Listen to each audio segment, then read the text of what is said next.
Hey gang, Dr. G, Imaginarium. It's Mental Health Monday again, continuing on our self-esteem series. Today we're going to talk about trauma.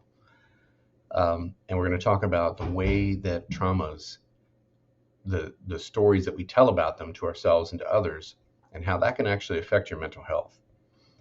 Now, trauma, typically we're talking about trauma, we're talking about PTSD, post-traumatic stress disorder. Our PTSD can be triggered by assault, by accidents, by abuse, by even severe physical health problems and medical procedures. Long-term low quality of life can cause PTSD symptoms. And what are these PTSD symptoms? Those would be things like intrusions and re-experiencing, like flashbacks or nightmares, a persistent behavioral pattern of avoidance of things that might be connected to the trauma, other things we call like hypervigilance, which is where you're constantly on guard. And often patients will describe this as feeling paranoid. That's not exactly the same thing as paranoia in psychosis. It's more a heightened sense of anxiety. Mood swings can be a big part of this too, especially bouts of anger. So those are the post-traumatic stress symptoms. Now,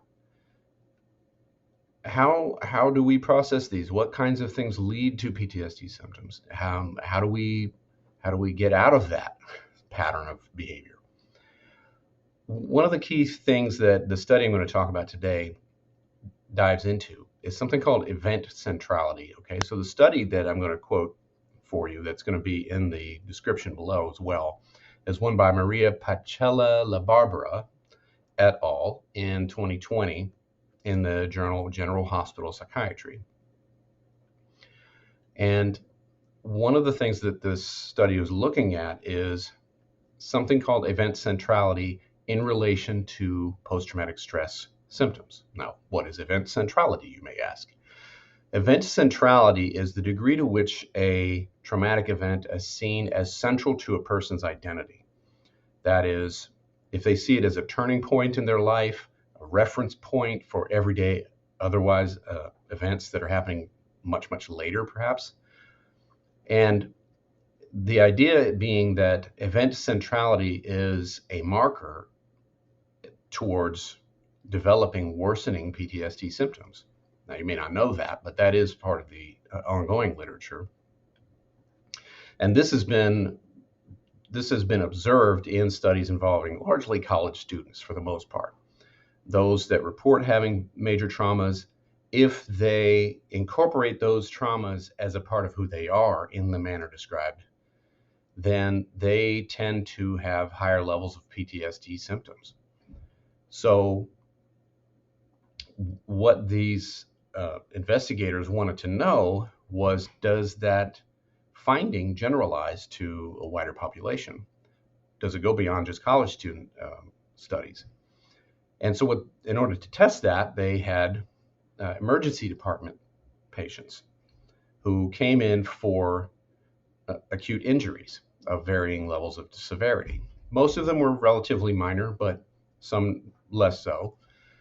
And then they assessed them at the 24-hour mark and the 6-week mark post-injury. And what they were looking for was event centrality. They wanted to see if the patient that they were interviewing tended to incorporate the trauma into their sense of who they are in the way that event centrality measures. So what they did then is they had questionnaires to assess this. Now, what they found was pretty much what they thought they would find. In other words, they found that event centrality, that is viewing the trauma as a critical moment in your identity and determining who you are as a person, or providing a reference point for everything else that happens later. If you tended to do that as a part of your own personal processing of the trauma, you tended to have more PTSD symptoms. Now, that's interesting in and of itself, I think. Now, what about controlling factors? Now, did they control for other potential confounders? Yes. And what was interesting was that even with robust predictors of PTSD, like life threat or prior history of PTSD, event centrality measured as much more important. If they controlled those other things, you still saw this correlation, and it was a very strong correlation. Now, the way to think about this is to remember, as I've talked about otherwise in other videos on my channel here, the psyche is always asking the question, who am I? That's what all the processing is about in the background. That's what's behind dreams. That's what's behind spontaneous, thoughts that emerge in the mind, even creative activity. It's always focusing very strongly on this question: who am I? Where do I fit in? How do I relate? So that's why I think that this is not a very surprising result to me, but it is interesting to see this so vividly displayed in this study. Now, the only, as it turns out, predictors of event centrality itself were whether or not the person was subsequently hospitalized, i.e., a marker of the severity of the trauma, and peritraumatic dissociation. Dissociation then seemed to be an independent predictor of not only event centrality, but worsening symptoms. And the authors felt like that was probably because dissociation represented an incomplete processing of the trauma. I would agree with that and say that if you have dissociation, it is a very powerful and sort of last-ditch attempt of the psyche to defend itself by simply not integrating the information into the self story.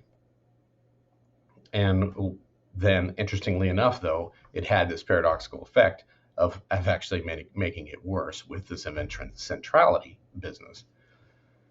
Interesting. So what do we do with this information then? Well, the authors point out that event centrality itself can be modifiable, and I would absolutely agree with that. ACT therapy, for example, acceptance commitment therapy, is something that deliberately seeks out to modulate event centrality of pretty much everything, really. It's a way of basically approaching a more Zen state by disengaging conversations about oneself in connection to these various traumas. Meditation, various forms of hypnotherapy, immersion in different types of philosophical outlooks.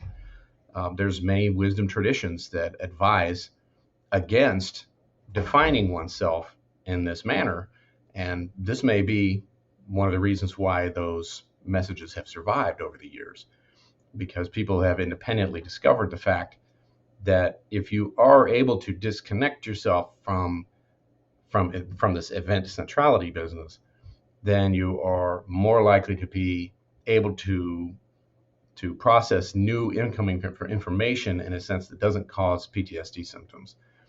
Another way to put that would be by not defining yourself by what has happened to you, you may have an easier time navigating the challenges of life.